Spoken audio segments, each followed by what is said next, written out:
Sí, aquí, buenas tardes, estamos nuevamente, gente bonita, aquí con el profe, ¿verdad? Que nos va a hacer favor de hacer una relatoría con respecto a los tendidos de Cristo.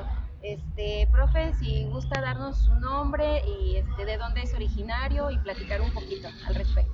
Sí, bienvenidos aquí a San Martín Hidalgo, la tierra tendido de Cristos. Mi nombre es Sergio Cepeda Navarro, habitante de este bello municipio desde hace más de 50 años. Muy bien, ¿no? Pues hijo predilecto de aquí. un habitante más que se preocupa por rescatar un poco la historia de su pueblo. Ok. Muy bien. Profe, a ver, platíquenos un poquito cómo nació esta idea de el nacimiento de los tendidos, cómo fue esta idea, a ver, platíquenos. Pues es una tradición ya antigua, que ya se celebraba desde hace mucho tiempo atrás, no con la magnificencia que ahora ha tenido, era mucho más austera totalmente, era muy familiar, casi practicada solamente por la familia en sí. Se inició, de acuerdo a los datos cronológicos que tenemos, se inició particularmente con 12 imágenes que tenían que ver con los 12 apóstoles, de hecho eran los 12 Cristos. Nunca se le conoció en aquella época como el tendido de Cristo, se le conoció como los Cristos, concretamente. Entonces, a partir de que empecé a visitar en la década de los 80s las casas del barrio de La Flecha, donde particularmente tiene su mayor expresión esta tradición, conforme el tiempo iba transcurriendo, miré que iban descendiendo el número de Cristos. Entonces, en algún momento, en aquella época mi novia, hoy mi esposa, yo empezaba a estudiar ciencias sociales. Le comenté que iba a haber la posibilidad de poder hacer una tesis sobre sobre los Cristos, con la intención de poder dejar algún testimonio respecto a ello. No me autorizó la escuela donde estaba estudiando, sin embargo, nació el interés por ver cómo había nacido, qué representaban todos los elementos que estaban ahí, cómo se llamaban los Cristos, de qué estaban hechos, y empecé poco a poco a trabajar con este tipo de propuesta, ¿no? Fue bastante favorable porque la gente como entendió de que era importante el poder documentar, el tener testimonios de la tradición como tal. Ya el tiempo empezó a transcurrir, obviamente. En la década de los 90, para ser concreto, en el año 97, tuvimos contacto con la revista México Desconocido. Se le pidió que viniera de alguna manera para poder hacer un reportaje sobre la tradición. Vino en el 97, en el 98 se publicó el reportaje. Fue el primer reportaje que nos abrió las puertas a nivel estatal, nacional e internacional, claro. Y se empezó a hablar acerca del tendido de Cristos. Entonces en ese momento ya teníamos alrededor de unas 22 o 23 imágenes de gente que se había sumado a la tradición por la importancia que esta revestía y el alcance que podía tener en un sentido totalmente pues de carácter religioso y a su vez místico por lo que representa cada uno de los elementos que conforman lo que viene a ser el tendido. A partir de ese momento ya se abrieron las puertas, el Colegio de Jalisco focalizó la tradición, el doctor Andrés Fábregas Puig vino, vio que era muy interesante, me pidió ver si tenía algo documentado en aquel momento, sí tenía material, se publicó un primer libro por parte del Colegio de Jalisco y se empezó a hablar ya del tendido de Cristos. A partir de ahí empezamos a trabajar en rescatar otras tradiciones paralelas al tendido que estaban olvidadas, se han practicado pero estaban olvidadas. Una de ellas es, por ejemplo, el miércoles santo se celebra el baño de los Cristos en la capilla del Calvario. En ese lugar nos concentramos todos los portadores de la tradición o propietarios de Cristos y ahí la autoridad religiosa realiza lo que es la bendición de los algodones, la bendición de los aceites y se hace un simbólico baño de los Cristos. Entonces, después de que termina esta celebración, peregrinamos por las principales calles de aquí de San Martín y llegamos a este maravilloso atrio del templo parroquial de San Martín de Tours, donde llevamos a cabo nosotros el cambio del cendal. Es muy importante para quienes nos ven el explicarles que dentro de los símbolos que encontramos en el tendido hay un varón que tiene que ser hombre. Este varón es seleccionado por parte de la familia, puede ser un familiar o puede ser un vecino o aquella persona que en algún momento recibió alguna especie de milagro, vamos a llamarle así, por parte del Cristo, y entonces ellos lo nombran varón. Él tiene la responsabilidad de cuidar al Cristo durante todo el año y de colocar el tendido, así como toda la cera que se va a utilizar, todas las velas y veladoras. Dentro de la revisión, ya de pudiendo documentar qué significado tiene este varón, nos encontramos que hubo un personaje muy cercano a Jesús llamado José de Arimatea. Entonces, este varón representa la figura de José de Arimatea. Y les voy a decir por qué. Porque José de Arimatea conoció a Jesús desde los 12 años aproximadamente, cuando se le pierde a su madre en el templo. Y a partir de ahí, él se da cuenta que Jesús es el elegido, el Hijo de Dios. Entonces él ya no se le separa, aun cuando era miembro del Sanedrín, él ya no se separa de Jesús prácticamente. Lo sigue hasta prácticamente su muerte, inclusive él interviene para que Jesús sea bajado de la cruz antes de las 6 de la tarde, porque la tradición judía ya no permite sepultar el viernes, el sábado y el domingo, sino hasta el lunes. Entonces él ante el Sanedrín interviene, bajan el cuerpo de Jesús, medio se limpia el cuerpo y se lleva directamente al sepulcro de José de Arimatea, que era de su propiedad. Entonces este varón representa precisamente la figura de José de Arimatea. Entonces quien tiene el honor y quien tiene la responsabilidad de ser varón, pues prácticamente es un honor enorme y sobre todo pues es una responsabilidad mayúscula, porque el tendido es exactamente una responsabilidad que le compete a él como responsable de la imagen, ¿no? Ha transcurrido el tiempo y de esos 23 Cristos ahora podemos decir que son 65 los que se han reunido, los que se han venido uniendo la tradición, y encontramos 4 lugares muy representativos donde se puede presenciar un tendido. Uno es el barrio de la Cruz Verde, que en épocas en la época de la colonia, más bien dicho, era el barrio de San Juan. Aquí exactamente por donde estamos pasaba el Camino Real, que unía a San Martín con Cocula. Entonces, cuando llegan los franciscanos para llevar a cabo la evangelización de esta comunidad y construir y fundar lo que es la Capilla de la Purísima Concepción, llegan por este lugar. Tienen que cruzar el río para llegar a este lugar. Ellos, al venir de Cocula, ya tenían estructurada una división en barrios en esta ciudad de Cocula. Allá hay 4 barrios característicos: San Juan, San Pedro, Santiago y la Ascensión. Entonces ellos intentaron de alguna manera traer los nombres de los barrios aquí, y ese lugar le llamaron el barrio de San Juan. Entonces en esa zona tenemos imágenes donde se pueden apreciar los tendidos. Son Cristos más contemporáneos. Tenemos toda esta zona del centro, que es lo que están viendo ustedes aquí, que es la segunda zona donde se pueden encontrar también imágenes antiguas. Tenemos el barrio de San Pedro, hacia lo que es exactamente el norte, y hacia el sur tenemos la Flecha, o el barrio de la Flecha, o el viejo San Martinito. Ahí exactamente es donde encontramos los Cristos de mayor antigüedad, que se remontan al siglo XVII.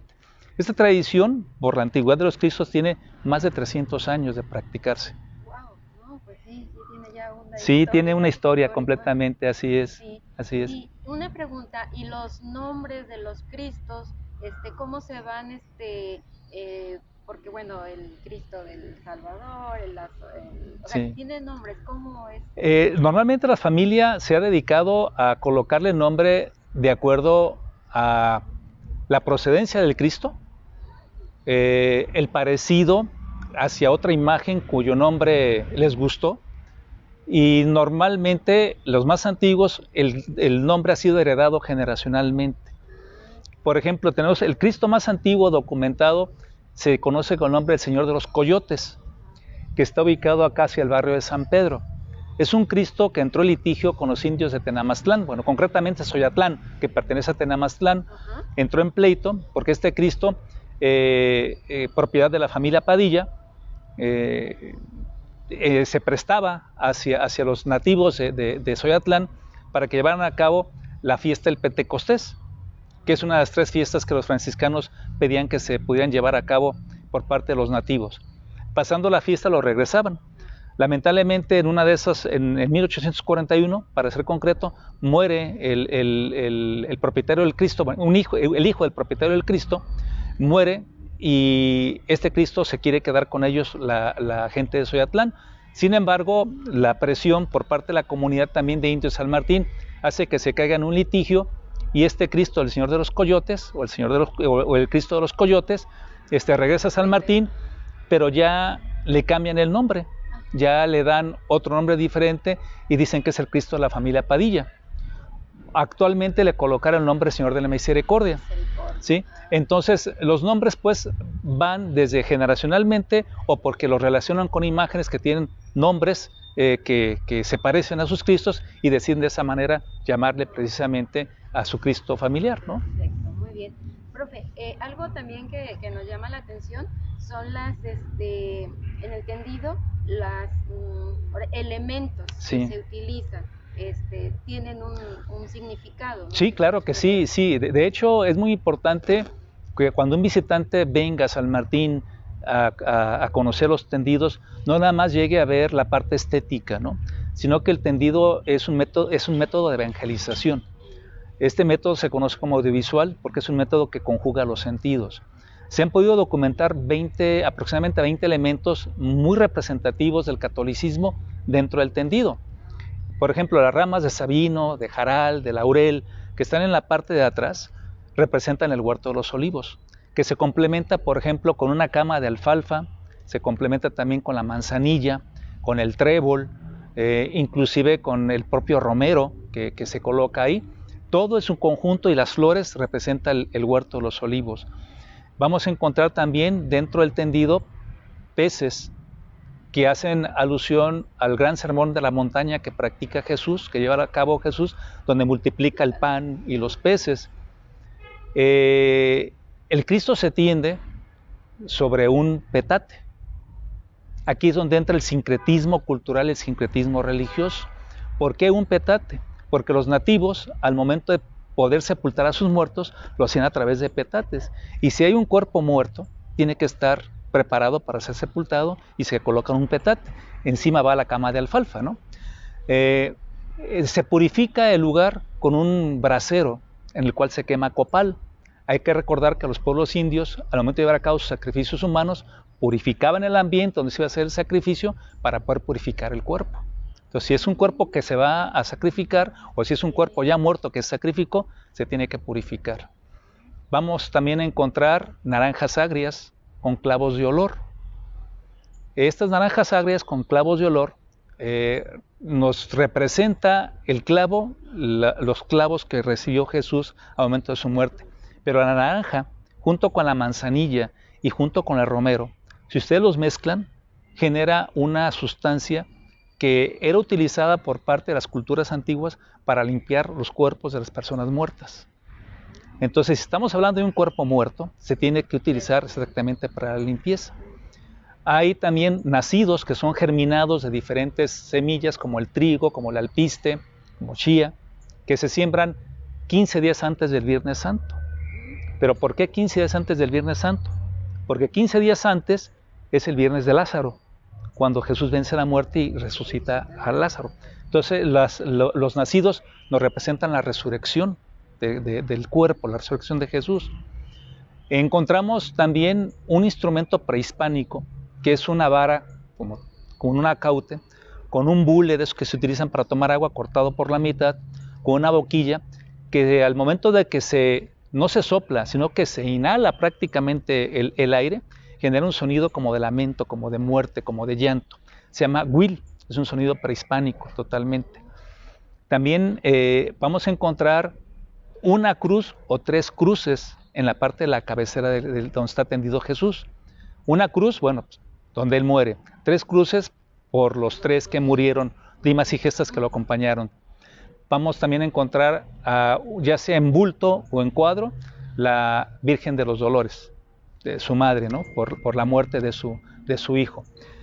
También vamos a encontrar telas en 2 colores, en color morado y en color blanco. Morado por el luto, el blanco por la resurrección de Jesús, ¿no? Nos hace falta por ahí también, si más no recuerdo, una paloma habanera o un conjunto de palomas habaneras. Un conjunto me refiero a 2, básicamente, ¿no? ¿Qué representa la paloma habanera? Platicando con las personas propietarias de los Cristos más antiguos, nunca pudieron definir ellos el significado, únicamente decían que lo que podía representar era, con el llanto, la paloma, pues la tristeza de la Virgen por la muerte de su hijo. Pero bueno, en lo particular nunca quedé conforme con ese tipo de respuesta. Entonces empecé a tratar de documentar la importancia de una paloma habanera para la religión católica y me encontré pues que el Espíritu Santo es representado por una paloma blanca. Sin embargo, en los catecismos pictográficos de Fray Pedro de Gante, en su catecismo que él escribe precisamente, la portada es una paloma habanera.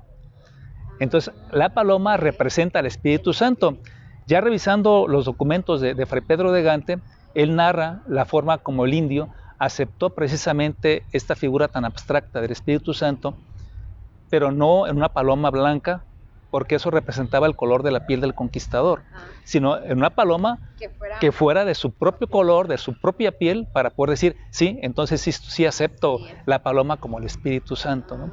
Entonces son de los elementos más representativos que se pueden encontrar en un tendido. Por eso al momento de llegar exactamente al tendido, no nada más hay que ver el Cristo y hay que decir qué bonito está, sino que hay que disfrutar el aroma, hay que disfrutar el mensaje visual que nos está dando el Cristo.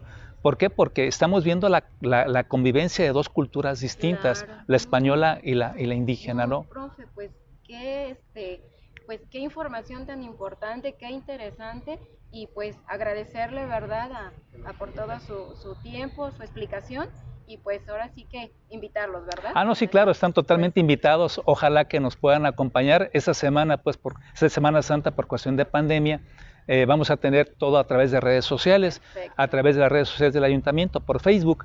De hecho, el Viernes Santo vamos a tener transmisiones en vivo, donde se van a visitar de las 6 de la tarde a las 8 de la noche los Cristos de lo que es el barrio de la Cruz Verde y el barrio de San Pedro, donde podrán conocer de viva voz de los propietarios parte de la historia de sus Cristos.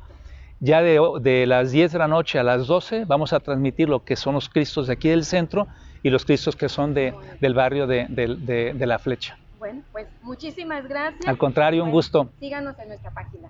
Un gusto, gracias a ustedes. Hasta luego. Hasta luego.